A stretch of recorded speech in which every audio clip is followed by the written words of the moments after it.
Vietnam എന്ന് കേൾക്കുമ്പോൾ പെട്ടെന്ന് നമുക്ക് ഓർമ്മ വരുന്നത് അമേരിക്കൻ മുതലാളിത്തത്തിനെതിരായി സമരം ചെയ്യുന്ന ഒരു രാജ്യമായിട്ടാണ്.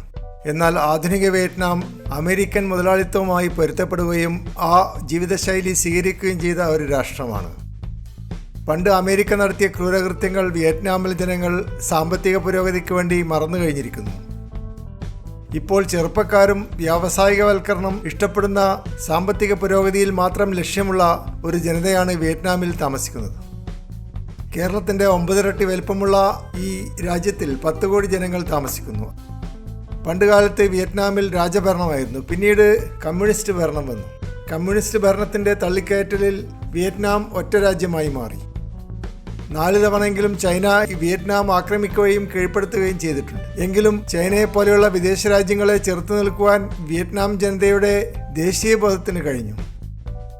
പിന്നീട് രാജഭരണമുള്ള സമയത്ത് കിരീടാവകാശിയില്ലാത്ത ഒരു അവസ്ഥ വന്നപ്പോൾ ഫ്രഞ്ചുകാർ മധ്യസ്ഥത്തിന് വരികയും സൂത്രത്തിൽ അധികാരം പിടിച്ചെടുക്കുകയും ചെയ്തു.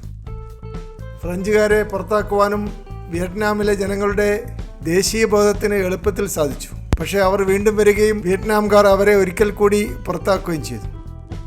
ഫ്രാൻസും ചൈനയും പോലെ ശക്തിയുള്ള രാജ്യങ്ങൾ കീഴ്പ്പെടുത്താൻ വന്നാൽ അവരെ തോൽപ്പിക്കുവാനുള്ള സൂത്രങ്ങളൊക്കെ വിയറ്റ്നാംകാർ അതോടുകൂടി പഠിച്ചെടുത്തു. യുടെ സ്വാധീനത്തിൽ കൺഫ്യൂഷനിസം വിയറ്റ്നാമിൻ്റെ ഒരു ദേശീയ ഫിലോസഫിയായി മാറിയിട്ടുണ്ട്. അതുപോലെ ഫ്രാൻസിൻ്റെ സ്വാധീനത്തിൽ ഫ്രഞ്ച് ഭക്ഷണരീതികൾ വിയറ്റ്നാംകാർക്ക് പ്രിയപ്പെട്ടതായി മാറിയിട്ടുണ്ട്. പ്രത്യേകിച്ചും വിഗറ്റ് പോലെയുള്ള ഫ്രഞ്ച് റൊട്ടികൾ വിയറ്റ്നാംകാരുടെ പ്രിയപ്പെട്ട ഭക്ഷണമായി മാറിയത് ഫ്രഞ്ച് ഭരണക്കാലത്തുണ്ടായ ശീലങ്ങളുടെ അടിസ്ഥാനത്തിലാണ്. 6 സെൻറ്റിമീറ്ററോളം ഡയമീറ്ററും 65 സെൻറ്റിമീറ്ററോളം നീളവുമുള്ള അതീവ രുചികരമായ ഒരു ബ്രെഡാണ് ഫ്രഞ്ച് ബിഗറ്റ്. യുനെസ്കോ ഒരു സാംസ്കാരിക പൈതൃക ഭക്ഷ്യവസ്തുവായി ഫ്രഞ്ച് ബിഗറ്റിനെ അംഗീകരിച്ചിട്ടുണ്ട്. ഇപ്പോൾ ആധുനിക വിയറ്റ്നാം ഫ്രഞ്ചുകാരുടെ പാരമ്പര്യത്തിൽ പാർലമെന്ററി ഡെമോക്രസി സിസ്റ്റം സ്വീകരിച്ചിരിക്കുകയാണ്. ഫ്രാൻസിലുള്ളതുപോലെ കാര്യങ്ങൾ പതുക്കെ ചെയ്യുന്ന, ധാരാളം പേപ്പർ വർക്ക് ആവശ്യപ്പെടുന്ന ഒരു ബ്യൂറോക്രസിയും ഇവിടെയുണ്ട്.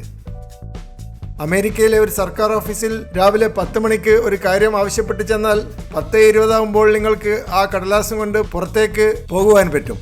എന്നാൽ ഫ്രാൻസിലും ഇന്ത്യയിലും ഇംഗ്ലണ്ടിലുമൊക്കെ യൂറോപ്യൻ ബ്യൂറോക്രസി ഉള്ളതുകൊണ്ട് ഒരു സർക്കാർ ഓഫീസിൽ ഒരു കാര്യം ആവശ്യപ്പെട്ട് കയറി ചെന്നാൽ പിന്നീട് അനേക തവണ ആഴ്ചകളോളം, മാസങ്ങളോളം, ഇന്ത്യയിലാണെങ്കിൽ കൊല്ലങ്ങളോളം കയറുകയും ഇറങ്ങുകയും ചെയ്യേണ്ടി വരും. കല്യാശ്ശേരിയിലെ ഒരു ചെറുപ്പക്കാരൻ ഓഡിറ്റോറിയം എടുക്കുവാനുള്ള കടലാസ് ശരിയാക്കാൻ വേണ്ടി അനേക വർഷങ്ങൾ മുനിസിപ്പാലിറ്റി ഓഫീസിൽ കയറിയിറങ്ങി അവസാനം ആത്മഹത്യ ചെയ്തത് നമുക്കറിയാം. ഉദ്യോഗസ്ഥ ദുർഭരണം ഇന്ത്യയിൽ ഉണ്ടായത് ബ്രിട്ടീഷുകാർ ഭരിച്ചതുകൊണ്ടാണ്. ഇപ്പോൾ ഇന്ത്യ ഒരു സ്വതന്ത്ര രാജ്യമാണെങ്കിലും യൂറോപ്യൻ ബ്യൂറോക്രസി തുടച്ചു മാറ്റുവാനോ മാറ്റിയെടുക്കുവാനോ സാധിക്കുകയില്ല. തിരുവനന്തപുരത്തെ സർക്കാർ സെക്രട്ടേറിയറ്റ് വേഗത കൂടിയ ഒരു ഓഫീസ് സംവിധാനമാക്കി മാറ്റുവാൻ കമ്മ്യൂണിസ്റ്റുകാർ ശ്രമിച്ചുകൊണ്ടേയിരിക്കുന്നു. അതൊരിക്കലും വിജയിക്കുകയില്ല. ജനീവ കോൺഫറൻസ് കഴിഞ്ഞപ്പോൾ വിയറ്റ്നാമിനെ 2 കഷ്ണമാക്കി മുറിക്കുകയും വടക്ക് ഭാഗം റഷ്യയുടെ നിയന്ത്രണത്തിൽ ഒരു കമ്മ്യൂണിസ്റ്റ് രാജ്യമാവുകയും തെക്ക് ഭാഗം അമേരിക്കയുടെ സ്വാധീനത്തിൽ ഒരു മുതലാളിത്ത രാജ്യമാവുകയും ചെയ്തു. വടക്ക് ഭാഗത്ത് ഏറെക്കുറെ സ്ഥിരതയുള്ള ഒരു ഗവൺമെൻറ് ഉണ്ടാക്കുവാൻ കമ്മ്യൂണിസ്റ്റുകാർക്ക് സാധിച്ചുവെങ്കിലും തെക്ക് ഭാഗത്ത് ധാരാളം അഴിമതിയും സ്വജനപക്ഷപാതവും ഇലക്ഷൻ തട്ടിപ്പുകളും നടക്കുകയുണ്ടായി. അമേരിക്ക ക്രിസ്ത്യാനിയായ ഒരാളെയാണ് ഇവിടെ ഭരിക്കുവാൻ വേണ്ടി ഏൽപ്പിച്ചത്. അതുകൊണ്ട് ബുദ്ധമത വിശ്വാസികളായ വിയറ്റ്നാംകാർക്ക് വർഗീയമായ പ്രശ്നങ്ങൾ അമേരിക്കയുമായി ഉണ്ടായി. വ്യാപകമായ തോതിൽ അമേരിക്ക വിയറ്റ്നാമിൽ നിക്ഷേപം നടത്തുകയും തുടർന്ന് അത് സംരക്ഷിക്കാൻ വേണ്ടി 5 ലക്ഷത്തോളം പട്ടാളക്കാർ വിയറ്റ്നാമിൽ പ്രവേശിക്കുകയും ചെയ്തു.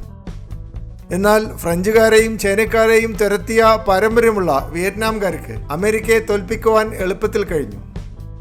ഒരു അമേരിക്കൻ പട്ടാളക്കാരൻ മരിച്ചാൽ പോലും അമേരിക്കയിലെ ടെലിവിഷൻ ചാനലുകൾ വമ്പിച്ച കോലാഹലമുണ്ടാക്കുകയും രാഷ്ട്രപതിയുടെ യുദ്ധകാല പരിശ്രമങ്ങൾക്ക് തടസ്സമുണ്ടാക്കുകയും ചെയ്യും. എന്നാൽ വിയറ്റ്നാമിൽ 55,000 അമേരിക്കക്കാരാണ് കൊല്ലപ്പെട്ടത്. അതോടുകൂടി അമേരിക്ക നാണം കെടുകയും യുദ്ധത്തിലെ പരാജയം സമ്മതിച്ച് കീഴടങ്ങുകയും ചെയ്തു. 30 ലക്ഷത്തോളം വിയറ്റ്നാംകാരും ഈ യുദ്ധത്തിൽ മരിച്ചു. വിയറ്റ്നാം യുദ്ധം കൊണ്ട് അമേരിക്കക്ക് കിട്ടിയ പ്രയോജനം നാണക്കേടും സാമ്പത്തിക നഷ്ടവും ആഭ്യന്തര പ്രശ്നങ്ങളും മാത്രമാണ്. വിയറ്റ്നാം പോലെ മനക്കരുത്തുള്ള ജനങ്ങൾ താമസിക്കുന്ന ഒരു രാജ്യം ആക്രമിച്ചാൽ വിജയിക്കുവാൻ കഴിയുകയില്ലെന്ന് കണക്കുകൂട്ടുവാൻ അമേരിക്കക്ക് കഴിഞ്ഞില്ല. അമേരിക്കൻ ചരിത്രം പരിശോധിക്കുകയാണെങ്കിൽ വീണ്ടും വീണ്ടും ചെറിയ രാജ്യങ്ങൾ ആക്രമിക്കുകയും വീണ്ടും വീണ്ടും തോറ്റ് സോറി പറഞ്ഞ് പിന്നോട്ട് വരികയും ചെയ്ത ചരിത്രമാണ് നമുക്ക് കാണുവാൻ പറ്റുന്നത്. ഏകാധിപത്യ ഭരണവ്യവസ്ഥിതിയുള്ള അറേബ്യൻ രാജ്യങ്ങൾ മാത്രമാണ് അമേരിക്കക്ക് പട്ടാളത്താവളങ്ങൾ ഉണ്ടാക്കി നിയന്ത്രണത്തിൽ കൊണ്ടുവരാൻ ഇതുവരെ കഴിഞ്ഞിട്ടുള്ളത്. സൗദി അറേബ്യയിലും യുണൈറ്റഡ് അറബ് എമിറേറ്റ്സിലും അമേരിക്ക വിചാരിക്കുന്നത് നടക്കുമെങ്കിലും വടക്കേ അമേരിക്കയിലോ തെക്കേ അമേരിക്കയിലോ സെൻട്രൽ അമേരിക്കയിലോ അമേരിക്കയുടെ കളി കൊച്ചു രാജ്യങ്ങളിൽ പോലും വിജയിക്കുകയില്ല. കാരണം ആ രാജ്യങ്ങളിലൊക്കെ ഡെമോക്രസിയുണ്ട്, പത്രങ്ങളുണ്ട്, ചാനലുകളുണ്ട്, ടെലിവിഷനുകളുണ്ട്. ഒരു രാജ്യത്തിലെ സംസ്കാരവും ദേശീയ സുരക്ഷയും സംരക്ഷിക്കുന്നത് പോലീസും പട്ടാളവുമല്ല, പത്രക്കാരും ടെലിവിഷൻകാരുമാണെന്ന് നാം മനസ്സിലാക്കേണ്ട കാലം അതിക്രമിച്ചിരിക്കുന്നു. അമേരിക്കൻ വിരോധം നിറഞ്ഞു നിന്നിരുന്ന വിയറ്റ്നാം ഇപ്പോൾ ആകെ മാറിയിരിക്കുന്നു. ഇപ്പോഴത്തെ ചെറുപ്പക്കാർക്ക് അമേരിക്കൻ സംസ്കാരമാണ് ഇഷ്ടം. അമേരിക്കൻ ടൂറിസ്റ്റുകൾക്ക് ഏറ്റവും കൂടുതൽ സ്വാഗതം കൊടുക്കുന്ന ഒരു രാജ്യമായിട്ടാണ് ഇപ്പോൾ വിയറ്റ്നാം അറിയപ്പെടുന്നത്. വിയറ്റ്നാമിലെ ചെറുപ്പക്കാരൊക്കെ അമേരിക്കൻ രീതിയിലാണ് ജീവിക്കുന്നത്. എങ്കിലും രാജ്യത്തിന്റെ വടക്ക് ഭാഗത്ത് ഹാനോയ് നഗരത്തിലും ചുറ്റുവട്ടത്തിലും അല്പസ്വല്പം കമ്മ്യൂണിസ്റ്റ് സംസ്കാരവും വിയറ്റ്നാമീസ് പാരമ്പര്യവും ഇപ്പോഴും നിലനിൽക്കുന്നുണ്ട്. എന്നാൽ തെക്ക് ഭാഗത്തുള്ള ഹോച്ചിമിൻ സിറ്റി പൂർണ്ണമായും അമേരിക്കൻ വൽക്കരിക്കപ്പെട്ട ഒരു നഗരമായി മാറിയിരിക്കുന്നു. എന്ന് മാത്രമല്ല, വിയറ്റ്നാമിൽ യുദ്ധമുണ്ടായപ്പോൾ ലക്ഷക്കണക്കിന് ജനങ്ങൾ പല രാജ്യങ്ങളിലേക്ക് രക്ഷപ്പെടുകയുണ്ടായി. അമേരിക്കയിലും ഓസ്ട്രേലിയയിലും കാനഡയിലും ജോലി ചെയ്യുവാൻ അവർക്ക് അവസരം ലഭിച്ചു. ഇത്തരത്തിലുള്ള വിദേശ വിയറ്റ്നാംകാർ പാശ്ചാത്യ സംസ്കാരവും മുതലാളിത്തവും സപ്പോർട്ട് ചെയ്യുന്നതുകൊണ്ടും വിയറ്റ്നാമിന് വമ്പിച്ച മാറ്റം ഉണ്ടായി. ഏതായാലും മുതലാളിത്തം വിയറ്റ്നാമിന് ഗുണം ചെയ്തു. നല്ലൊരു ഇൻഫ്രാസ്ട്രക്ചർ ഉണ്ടാക്കിയെടുക്കുവാനും സാമ്പത്തികമായ വളർച്ച കൊണ്ടുവരുവാനും അമേരിക്കൻ മുതലാളിത്തം വിയറ്റ്നാമിനെ സഹായിച്ചു. എന്ന് മാത്രമല്ല, അനേകം ചൈനീസ് കോടീശ്വരന്മാർ വിയറ്റ്നാമിൽ വരികയും അമേരിക്കൻ ശൈലിയിലുള്ള ബിസിനസ്സുകൾ നടത്തി വിയറ്റ്നാം സാമ്പത്തിക മേഖല പരിപോഷിപ്പിക്കുകയും ചെയ്തു. ഇപ്പോൾ വിയറ്റ്നാം വമ്പിച്ച പുരോഗതിയുള്ള ഒരു ഏഷ്യൻ രാജ്യമായും ഒരു റൈസിംഗ് സ്റ്റാറായും അറിയപ്പെടുന്നു. അതിന് കാരണം ഇവിടെയുള്ള ജനസംഖ്യയിൽ ഭൂരിഭാഗവും ചെറുപ്പക്കാരായതുകൊണ്ടും സാമ്പത്തിക വ്യവസ്ഥ അതിവേഗത്തിൽ വളരുന്നതും കൊണ്ടാണ്. എങ്കിലും ഇവിടുത്തെ ഗവൺമെന്റ് കമ്മ്യൂണിസ്റ്റ് പാർട്ടി മാത്രം ഉൾപ്പെടുന്ന ഒരു വൺ പാർട്ടി സിസ്റ്റമാണ്. കമ്മ്യൂണിസ്റ്റ് പാർട്ടിയുടെ ജനറൽ സെക്രട്ടറിയാണ് രാഷ്ട്രത്തലവൻ. എങ്കിലും വിയറ്റ്നാമിലെ കമ്മ്യൂണിസ്റ്റുകാർ മുതലാളിത്തത്തിലൂടെ കാശുണ്ടാക്കി പാർട്ടിയെ വളർത്തുകയും പാർട്ടിയുടെ നിയന്ത്രണത്തിൽ കൂടുതൽ മുതലാളിത്തം കൊണ്ടുവരികയും ചെയ്യുക എന്നുള്ള ഒരു പോളിസിയാണ് സ്വീകരിച്ചിട്ടുള്ളത്. തൊട്ടടുത്തുള്ള കംബോഡിയ, ലാവോസ് തുടങ്ങിയ രാജ്യങ്ങളെക്കാൾ ശക്തിയുള്ള സാമ്പത്തിക മേഖല വിയറ്റ്നാമിനുണ്ട്. വിദേശ നിക്ഷേപകരെ സ്വാഗതം ചെയ്യുകയും പ്രോത്സാഹിപ്പിക്കുകയും ചെയ്യുവാൻ വിയറ്റ്നാമിന് സാധിച്ചിട്ടുണ്ട്. സ്വത്തുക്കൾ വാങ്ങിക്കുന്നതിന് നിയന്ത്രണങ്ങളുണ്ടെങ്കിലും വിയറ്റ്നാംകാരെ പാർട്ട്ണർമാരാക്കിയാൽ ബിസിനസ് ചെയ്യാൻ എളുപ്പമുണ്ട്. അടുത്ത കാലത്തായി ഫ്ളാറ്റുകൾ വാങ്ങിക്കുവാൻ വിദേശികൾക്ക് അനുവാദം കൊടുത്തിട്ടുണ്ട്. ചെറിയ നിക്ഷേപം കൊണ്ട് വലിയ കോടീശ്വരനാവുവാൻ പറ്റിയ ഒരു രാജ്യമായി വിയറ്റ്നാം അറിയപ്പെടുന്നു. വിയറ്റ്നാമിലെ ഏറ്റവും വലിയ മതം ബുദ്ധിസമാണ്. രണ്ടാം സ്ഥാനത്ത് ക്രിസ്തുമതവും, അത് കഴിഞ്ഞാൽ ഹിന്ദുമതം, ഇസ്ലാം മതം തുടങ്ങിയ വിശ്വാസങ്ങളും ഇവിടെയുണ്ട്.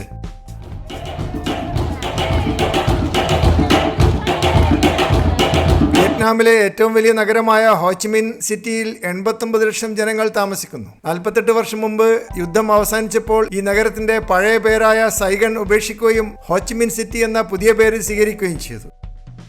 എന്നാൽ വിദേശികൾ ഇപ്പോഴും ഈ നഗരത്തെ സൈഗൺ എന്ന് തന്നെയാണ് വിളിക്കുന്നത്. കമ്മ്യൂണിസ്റ്റ് ചിന്താഗതിയില്ലാത്ത മുതലാളിത്തത്തിന്റെ ആരാധകരായ മോഡേണും കോസ്മോപൊളിറ്റനുമായ ജനങ്ങളാണ് ഹോച്ചിമിൻ സിറ്റിയിൽ താമസിക്കുന്നത്. മനോഹരമായ ജെയ്ഡ് എംപറർ പഗോഡ ദൈവങ്ങളുടെ രാജാവായ ജെയ്ഡ് എംപററുടെ പ്രതിഷ്ഠയുള്ള ഒരു ക്ഷേത്രമാണ്. ലോകത്തിൽ ഏറ്റവും കൂടുതൽ ആളുകൾ സ്നേഹിക്കുന്ന രാഷ്ട്രീയ നേതാവായ ആരോമലുണ്ണി, പൊന്നുംകുട്ടൻ, ബറാക്ക് ഒബാമ ഈ ക്ഷേത്രം സന്ദർശിക്കുകയുണ്ടായി. അതുപോലെ ബെൻത മാർക്കറ്റ് വലിയ ക്ലോക്ക് ടവർ കൊണ്ട് പെട്ടെന്ന് നമ്മുടെ ശ്രദ്ധയിൽപ്പെടുന്നു. ധാരാളം ബാർഗെയിനിങ്ങും തട്ടിപ്പുമുള്ള ഒരു സ്ഥലമാണ് ബെൻത മാർക്കറ്റ്. വിദേശികളെ പറ്റിക്കുക ഇവരുടെ ഒരു രീതിയാണ്. നിങ്ങൾ വിദേശത്ത് നിന്ന് വിമാനത്തിൽ വന്നു, കാശുകാരനാണ്, ഇരട്ടി വില തരണമെന്ന് തുറന്നു പറയാൻ മടിയില്ലാത്ത കൊള്ളക്കാരാണ് ബെൻതാങ് മാർക്കറ്റിലും വിയറ്റ്നാമിന്റെ മറ്റു ഭാഗങ്ങളിലുമുള്ളത്. പലതരത്തിലുള്ള തട്ടിപ്പുകാർ ഈ മാർക്കറ്റിൽ നിറഞ്ഞിരിക്കുന്നത് കൊണ്ട് 6 മണിയോടുകൂടി എല്ലാ കടകളും അടക്കണമെന്ന് പോലീസ് നിർബന്ധം പിടിക്കുന്നു. അതുപോലെ കഫേ നെപ്പോളി റോമൻ ശൈലിയിലുള്ള ആംബിയൻസും വിയറ്റ്നാമീസ് ശൈലിയിലുള്ള ഭക്ഷണവും നൽകുന്ന ഒരു റെസ്റ്റോറൻ്റാണ്. ചോറും മുട്ടക്കറിയുമാണ് ഇവിടുത്തെ പ്രധാന വിഭവം. വിയറ്റ്നാമിന്റെ വടക്ക് ഭാഗത്തുള്ള ഹാനോയ് സിറ്റി ഇപ്പോഴും പരമ്പരാഗതമായ സംസ്കാരവും കമ്മ്യൂണിസ്റ്റ് ചിന്താഗതികളും വെച്ച് പുലർത്തുന്ന ഒരു നഗരമാണ്. ചൈനയോട് അടുത്ത് കിടക്കുന്നതുകൊണ്ട് ഈ നഗരത്തിൽ കൂടുതൽ ചൈനീസ് സ്വാധീനമുണ്ട്. 80 ലക്ഷം ജനങ്ങൾ ഹാനോയ് നഗരത്തിൽ താമസിക്കുന്നു. ഇവിടെയുള്ള ജനങ്ങൾ മൂരാച്ചികളാണെന്ന് തെക്ക് ഭാഗത്തുള്ള ഹോച്ചിമിൻ സിറ്റിക്കാർ പരാതിപ്പെടുന്നു. ഹാനോയ് നഗരത്തിലെ 1 പില്ലർ പഗോഡ മരം കൊണ്ടുണ്ടാക്കിയ താമരയുടെ ആകൃതിയിലുള്ള മനോഹരമായ ഒരു ക്ഷേത്രമാണ്. അതുപോലെ ടൂറിസ്റ്റുകളെ ആകർഷിക്കുന്ന ഹാനോയ് ട്രെയിൻ സ്ട്രീറ്റ് വളരെ ഫോട്ടോജനിക്കാണ്. ഒരു തീവണ്ടിക്ക് കടന്നു പോകാൻ മാത്രം വീതിയില്ലാത്തൊരു തെരുവിൽ വഴിയോര കച്ചവടക്കാരും കോഫി ഷോപ്പുകളും കൊണ്ട് നിറഞ്ഞിരിക്കുന്ന ഒരു കാഴ്ചയാണ് ഹാനോയ് ട്രെയിൻ സ്ട്രീറ്റ്. വണ്ടി വരുമ്പോൾ കഷ്ടിച്ച് ഞെങ്ങി അത് കടന്നു പോകുന്നത് ഫോട്ടോയിൽ പകർത്തുവാൻ നൂറുകണക്കിന് ആളുകളാണ് എത്തിച്ചേരുന്നത്.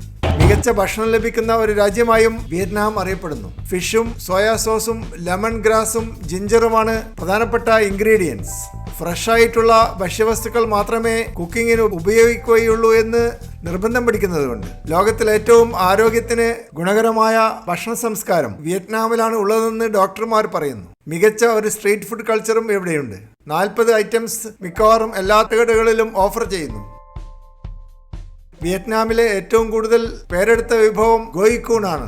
ഇറച്ചിയും പച്ചക്കറിയും ചെമ്മീനും ബന്നും കൂടി ഒരു റൈസ് പേപ്പറിൽ റോൾ ചെയ്തിട്ടെടുക്കുന്നതാണ് ഗോയ് കൂൺ എന്ന് പറയുന്നത്. ഫ്രഷായ വസ്തുക്കൾ മാത്രം ഉപയോഗിക്കുകയും ഫ്രിഡ്ജിൽ വെച്ച പച്ചക്കറികൾ ഒഴിവാക്കുകയും ചെയ്യുന്നതുകൊണ്ട് ഗോയ് കൂൺ വളരെ അപ്പറ്റൈസിങ്ങും ഹെൽത്തിയുമാണ്. അതുപോലെ ടൂറിസ്റ്റുകൾ വിയറ്റ്നാമിലെ കൃഷിത്തോട്ടങ്ങളും കാണുവാൻ ഇഷ്ടപ്പെടുന്നു. തട്ടുതട്ടായി നെൽകൃഷി നടത്തുന്ന രീതി വിയറ്റ്നാമിൽ നിന്നാണ് മറ്റു രാജ്യക്കാർ പഠിച്ചെടുത്തത്. ഇപ്പോൾ കേരളത്തിൽ കാസർഗോഡ് ജില്ലയിൽ കുമ്പള ബദിയടുക്ക റോഡിലും ടെറസ്റ്റ് പാഡി കൾട്ടിവേഷൻ കാണുവാൻ പറ്റും. അതുപോലെ ടൂറിസ്റ്റുകൾക്ക് വിയറ്റ്നാമിൻ്റെ ഒരറ്റം മുതൽ മറ്റേ അറ്റം വരെ യാത്ര ചെയ്യുവാൻ 1700 കിലോമീറ്റർ നീളമുള്ള റീയൂണിഫിക്കേഷൻ എക്സ്പ്രസ് എന്ന തീവണ്ടി സർവീസ് ഉപയോഗപ്പെടുത്താൻ പറ്റും. ഹോച്ചിമിൻ സിറ്റിയിൽ നിന്ന് ഹാനോയ് നഗരത്തിലേക്ക് 23 റെയിൽവേ സ്റ്റേഷനുകൾ പിന്നിട്ടാണ് ഈ തീവണ്ടി യാത്ര ചെയ്യുന്നത്. ധാരാളം പാലങ്ങളും ഗുഹകളും ഈ റൂട്ടിലുണ്ട്. മണിക്കൂറിൽ 350 കിലോമീറ്റർ വേഗതയിലാണ് തീവണ്ടി ഓടിക്കുന്നത്. വളരെ ഫോട്ടോജനിക്കായ ഒരു വഴിയിൽ കൂടിയാണ് ഈ തീവണ്ടി യാത്ര ചെയ്യുന്നത്. ടിക്കറ്റ് ചാർജും കുറവാണ്. ടൂറിസം മേഖലയിൽ തായ്ലൻഡിലെ പോലെ വികസനം വന്നിട്ടില്ലെങ്കിലും വളരെയധികം മാറ്റം അടുത്ത കാലത്ത് ഉണ്ടായിട്ടുണ്ട്. ഇപ്പോൾ വരുമാനത്തിൻ്റെ 7% ടൂറിസത്തിൽ നിന്നാണ് വരുന്നത്. ഒരു വർഷം 1 കോടി ടൂറിസ്റ്റുകൾ ഈ ചെറിയ രാജ്യം കാണുവാൻ വരുന്നു. കൂടുതലും ചൈനക്കാരും അമേരിക്കക്കാരും യൂറോപ്യൻസുമാണ് ഇവിടെ വരുന്നത്. ഇന്ത്യക്കാർക്ക് പറ്റിയ ഒരു രാജ്യമാണ് വിയറ്റ്നാം. കാരണം ചെറിയ ബഡ്ജറ്റിൽ കൂടുതൽ കാര്യങ്ങൾ കാണുവാനും ആസ്വദിക്കുവാനും ഇവിടെ പറ്റും. ഇന്ത്യൻ സംസ്കാരവുമായി വളരെയധികം വേറിട്ട് നിൽക്കുന്നതുകൊണ്ട് കൂടുതൽ അനുഭവങ്ങളും ഇവിടെ ലഭിക്കുന്നു. വിയറ്റ്നാമിലെ ജനങ്ങൾ വളരെ ആക്റ്റീവായ, രാജ്യസ്നേഹികളായ, ഹാർഡ് വർക്കിംഗ് ആയ ആളുകളാണ്. എങ്കിലും അവരുടെ സ്റ്റാൻഡേർഡ് അനുസരിച്ച് നോക്കുമ്പോൾ സാമ്പത്തിക പുരോഗതി ഇത്രയും ഉണ്ടായാൽ പോരാ. സാമ്പത്തിക പുരോഗതിയെ മന്ദഗതിയിലാക്കുന്നത് ഇവിടെയുള്ള ഗവൺമെന്റ് സ്ഥാപനങ്ങളാണ്. പ്രധാനപ്പെട്ട പല സ്ഥാപനങ്ങളും ഇപ്പോഴും ഗവൺമെന്റ് ഉടമസ്ഥതയിലാണ്. അതുകൊണ്ട് ഒരു KSRTC എഫക്റ്റ് വിയറ്റ്നാമിലുണ്ട്. വിയറ്റ്നാമിൻ്റെ ഔദ്യോഗിക വിമാന കമ്പനിയായ വിയറ്റ്നാം എയർലൈൻസ് 64 നഗരങ്ങളിലേക്ക് സർവീസ് നടത്തുന്നു. വിയറ്റ്നാമിൻ്റെ തലസ്ഥാനമായ ഹാനോയ് നഗരമാണ് ഈ വിമാന കമ്പനിയുടെ ഹെഡ്ക്വാർട്ടേഴ്സ്. 86% ഗവൺമെന്റ് ഉടമസ്ഥതയിലാണ് വിയറ്റ്നാം എയർവൈസ് പ്രവർത്തിക്കുന്നത്. എങ്കിലും KSRTCയേക്കാൾ മെച്ചപ്പെട്ട കാര്യക്ഷമത ഈ വിമാന കമ്പനിക്ക് കൈവരിക്കുവാൻ കഴിഞ്ഞിട്ടുണ്ട്.